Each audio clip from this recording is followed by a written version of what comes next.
If you're new to Boston, when you hear Filene's, you might think of a hole in the ground or a sheet hanging from a semi-demolished building.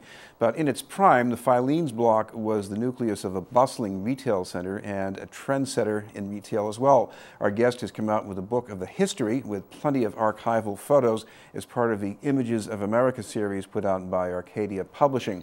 Along with producing books on other department stores, our guest is also a professional musician who plays with the Baltimore Symphony Orchestra. We'd like to welcome Michael Lisicki. Thank you very much for being with us, Michael. Thank you for having me.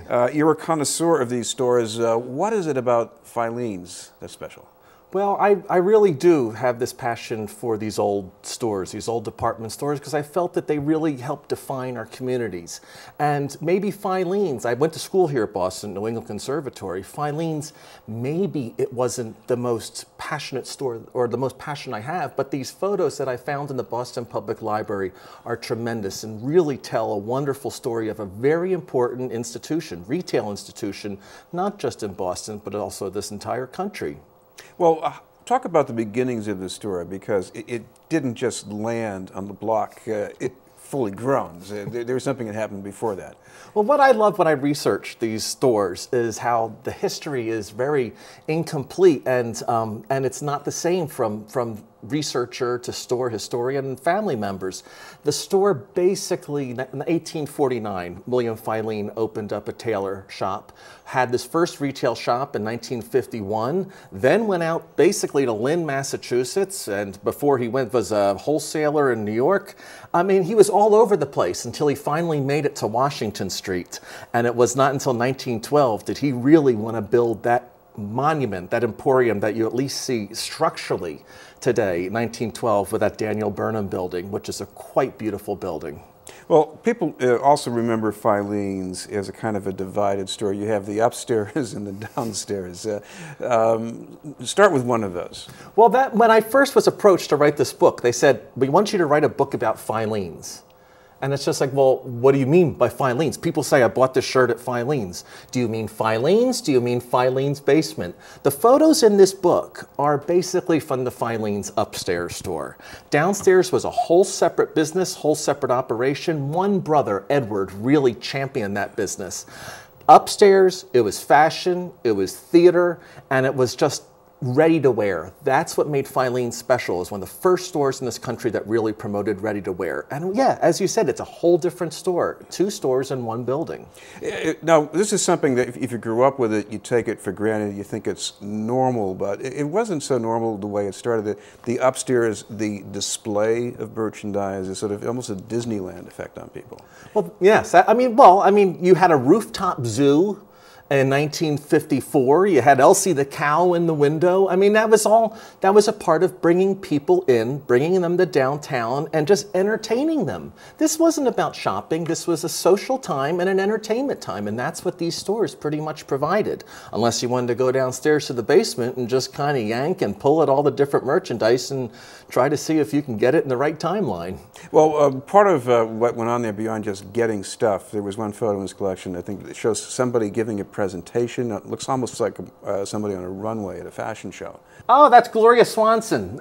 You know, we talk about the stores today, how they all have celebrity merchandise and like Britney Spears, and you roll your eyes. Well, you did have Gloria Swanson there, 1958, promoting her Forever Young collection. And yeah, bring Gloria Swanson up to the 4th floor, and you bring a whole store full of people up there to do some shopping and entertain. This was theater, and she certainly wasn't the only celebrity that came to Filene's. It was theater, but it was also theater for the masses, not just for people who dressed like Gloria Swanson. Well, a lot of department stores too. I wrote a book on Wanamaker's in Philadelphia, and he brought culture and music and arts Richard to the Strauss, masses. I think, brought in there, right? Yes, I mean that's the kind of places, that's the kind of role that these stores used to play in these cities, and they didn't have the competition that they do now to kind of prevent them to keep going.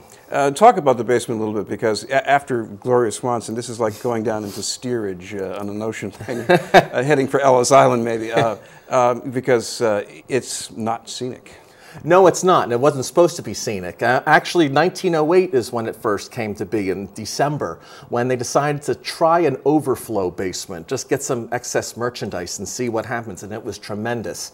The following month, Edward set up that basement with that whole special pricing structure. Basically, what he wanted to do was purchase merchandise that was either surplus or damaged from manufacturers, pay them in cash, more than they would get if they were to collect the insurance, and then pass it along to the customers.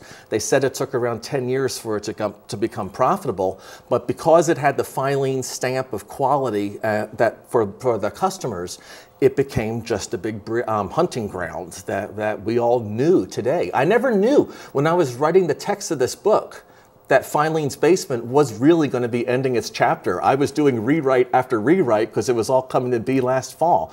Didn't think Filene's Basement would finally end, but it did. Well, in order to go to this hunting ground and work it, you had to have something like a hedge fund mentality, because you can see something one week and you can say to yourself, maybe I'll wait another week and it'll be cheaper. Well, it was a gamble. I mean, you were gambling there. You were trying to see if you could beat the system. And, you know, a lot of times people would hide the merchandise thinking that they were going to beat the date on there for every 6 days when it went down another 25%.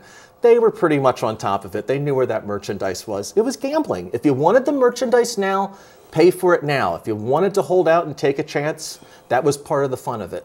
And of course, you've got something in here about the brides, the running of the brides. Yeah, the running of the brides, which was just such, I mean, people equate Filene's with the running of the brides. And, you know, that continued. That continued all the way through until last October out in Newton. And that, again, is part of the theater of it. You know, just made it such a destination. Well, we should say that, talking about destinations, you're in town, you're going to be talking about this, and any place people should think of going to hear this? Well, I'm going to be speaking at the Boston Public Library on August 23rd, and also tonight at the Old South Meeting House. Just kind of fun. I'm going to be having a lot of photos. I've never done a PowerPoint presentation before. Usually I just babble for an hour. This time I will have images, and I'm going to try to tell the story, and hope everyone's entertained. Okay, and they can check out your website too? They can check out the website, sure, www.departmentstorehistory.net. Right, thank you very much for being with us. Thanks, thank you very much. Michael Lisicky with a new book on Filene's. That's our report for tonight.